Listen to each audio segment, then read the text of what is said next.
the 2023 year in review. That's really nice. Did you ever play RuneScape? Oh, yeah. This sounds like RuneScape music. All right, not that music. I don't really like that music either. I won't get into this. Okay, 2023 year in review. Bennett wrote an awesome article over on JMU sportsnews.com. Head on over and check that out. But we are going to rank our top 5 moments from 2023. I tried to go a little bit different from Bennett's top 5 that I assume he's going to run back from the article. Yes, but sir. If not, we might have a few similarities. I'm going to say my number 5 and give my reason why. You're going to give your number 5, and then we're just going to kind of go through it that way. Are you cool with it? Go for it. All right. My top 5 moment from 2023 was Lacrosse's comeback against Maryland. Just absolutely electric. It looked like they were down and out. No chance of punching their ticket to go against Syracuse, but they did. What was it? A 4-goal comeback in 6 minutes. Yeah, they were down 14-10 with like 6.5 minutes left and scored the last 5 in the NCAA tournament. Just electric. So that's my number 5. That's a great number 5. Let's see. I'll go with some here to make sure we have some changes, some fun stuff. I'm going to put number 5, since this one I'll remember for a long time and was very stupid, is Curt Cignetti showing the phone to the officials in the Utah State game, trying to get a call reversed. That's one that'll stay with me for a long time. What a memory. God, that was such a weird game. One of the dumbest games they've played in a long time. Very dumb. My number 4, and let us know what your top moments are from the 2023 JMU sports year in the comments. If you're listening to this on the podcast, tweet at us what your favorite moments were. My number 4 moment, the march that women's basketball had. Not just that they won the Sun Belt, I know it was a loss, but like looking back on that Ohio State game was awesome. Like they had Ohio State on the ropes after Peyton McDaniel dropped like 40 on Troy's head in the championship game. And that march was absolutely electric from women's basketball. And that was early on in 2023. I hope they can replicate it here in March of 2024, but that was my number 4 moment. That's a great number 4. That was a special run. I'll put men's soccer taking down number 1 UCF here. Final game of the regular season essentially guarantees a spot in the NCAA tournament where they won 2 games. Another great year for men's soccer, but beating number 1 is pretty darn special.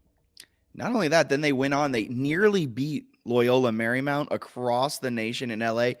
I'm pretty sure the guy who scored the game winner, it was a 1-0 defeat for JMU. The guy who scored the game winner, 99% sure he was like a top 5 pick in the MLS Super Draft. That's tough. And they controlled, right? The Dukes kind of controlled possession, or at least for a lot in the of first half. They had like 4 Yeah. opportunities to score and just didn't. I was like, why am I up at 1 a.m.?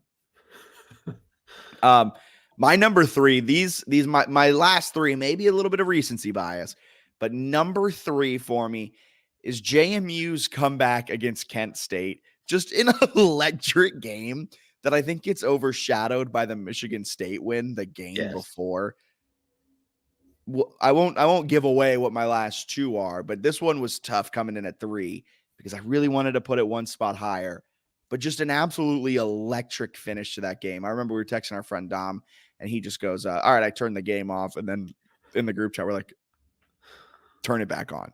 Turn it. It's going to overtime. They scored 5 points in, what was it, like 3 seconds? Less than 3? It was like 4 3 seconds. or 4 seconds. Well, and then it's not even just that. It's that they had the ball underneath the other basket with down 5. They did the wooden through like a baseball pass to Friedel, catches it, nails a 3. It was like, oh, that was kind of surprising that you would even like attempt that, but cool. And then they draw the offensive foul, get the ball. I thought they were going to try to drop a 3. They get him for like a backdoor uncovered layup. For no reason. For no reason. And then perhaps the best part of the game is they had almost a similar choke in overtime where like they had it. The game was over. They blow it. And then it goes to double overtime where they found a way to win. So it went from like, oh, wow, this stinks. They lost, to follow up the Michigan State game, to be like, wow, they did it. Unbelievable. To then again being like, wow, they choked this. What the hell? And then they did it. What is stupid. The best part of all this, too, is it's happening while the football team is like thriving, threatening lawsuits. Like it's just absolute chaos to be like, you've got the soccer team taking down number one. The emotional high that we were on as fans was just unbelievable. Yeah. What's your number 3 moment? Oh, this is a tough one. I'll say for my number 3, I'll go with, and the lacrosse one's got to be up there.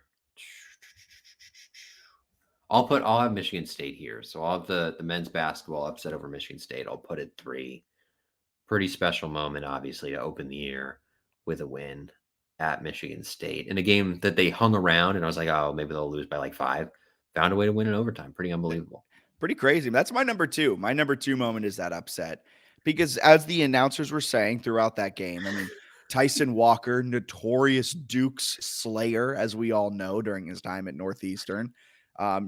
Michael Green, he grew up in the Bronx, and it's those those announcements were almost as bad as the Utah State ones. But I mean, just what this game, I guess, was the foreshadowing for what this season was going to be, or what this season has been. Just electric. I mean, it was just a game that I remember going into it going, I'm going to watch it. Yeah. I don't have any hope for this game. And they pulled out a win on the road in one of the toughest places to win. The announcing for me makes it even funnier, where they're like, Terrence Edwards was talking trash, and they're like, you don't want to poke the bear. And it's like, you look at it now, like JMU is ranked, Michigan State is unranked. Terrence Edwards is like 1 or 2 for Sunbelt Player of the Year. And like, if he wants to next year, he'll be on a power conference roster. It's just so dumb to be like, I don't know if this guy wants to do this. It's like, no, you should have done an ounce of They also kept calling him Herky Jerky. whatever that means. Yeah. All right. You're number 2. My number 2, I'll go with hosting College Game Day. That's a good one. Special. Obviously, I think this would be a clear cut, no doubt, number 1 if they complete the comeback and beat App State. The loss makes it sting a little bit. 1 and 2 in game day games. 1 and 2. That's not good. That's not good. But still, really cool to have it. 20,000 plus reportedly on the quad. Jonas Brothers concert. The whole weekend was cool, right? With the Radford game was just like an atmosphere that should not have been there for the Radford game. Of course, it was arguably like their worst performance of the season too, which makes it fun. But they won. They did win. Which is something that JMU men's basketball does not do a lot. And they've started to do it more under Mark Byington. Football team did not win that weekend, so I will give basketball team credit for that. Real quick on that kind of topic, they play one of their worst games of the season against Radford. They pull out the win. What Mark Byington has been able to do for JMU, it is 4 years ago that we were suffering through the Blue era. This was one of the worst teams in Division I basketball. We're talking about how like the defense needs work. His last year row, the defense was 323 in Ken Palm. They're legitimately 200 spots better, and we're like, yeah, hopefully they can figure it out. like the standard's so much higher now. He literally came in and has done things that no one has ever done in JMU men's basketball history. Yeah, Jeff Bourne deserves a nice send off for that one too. Because he also deserves a slap on the wrist for hiring Rowe in the first place. Slap on the wrist, pat him on the back all at the same time. yeah, exactly. A bunch of stuff. But it was like he was okay at Georgia Southern. Like he had some nice teams and they don't have a lot of resources, but he's never been the NIT or NCAA tournament as a head coach. And now he's got him in the top 25 and is like an up and coming star. Like that was a very good hire. Amazing hire. Number 1, JMU upsets UVA. Looking back, it was a 1-point win against a bad UVA team, against Anthony Calandria, who it might be good, might not be good. He's the backup quarterback, whatever. Just what that game meant, because UVA had been dodging the Dukes for 40 years. We finally get the opportunity, me and you, to travel to Scott Stadium, where you used to cover the games for the Daily Progress. And watching JMU take down UVA was absolutely electric. Yeah, this is my one too. What a game. It was one that sort of set the tone for the whole year because it could have gone the other way pretty easily. They find a way to win. Shout Rain out delay. God. Shout out God. Looking down on Liberty supposedly, but they lose by 39 in the Fiesta Bowl, whereas JMU gets this nice rain delay. Maybe God wears purple. Maybe. Maybe. But what a game. Unbelievable win. Jordan McLeod, stuff of legends. It was awesome because I thought they were going to blow them out in the first quarter. And then I thought they were going to get blown out. And then they won by a point. And they also left a dude completely uncovered on 4th and 20. And Clandria missed him. Thank goodness. That was my heart stopped. That was such bad coverage. If that is Tony Muskett, they are winning. The dude is 5 or 6 yards of separation. Even if you don't hit him in stride, it's a touchdown. Well, and then they go. Why are they playing no over the top help? What were the safeties doing? That was a question we asked a lot throughout the season. And then you've got, before that, the go-ahead touchdown. They're going for 2 to go up 3, but a 2-point conversion the other way kills you. They run a swing pass, which brings a pick 6 into play. Signetti says he tells Jordan McLeod, don't throw it if the linebacker's going that way. He goes, bet. Linebacker goes that way, throws it in there anyway, almost gets picked and returned the other way. And he's just like, I thought I could fit it in. So I love That really set the tone for the McLeod era.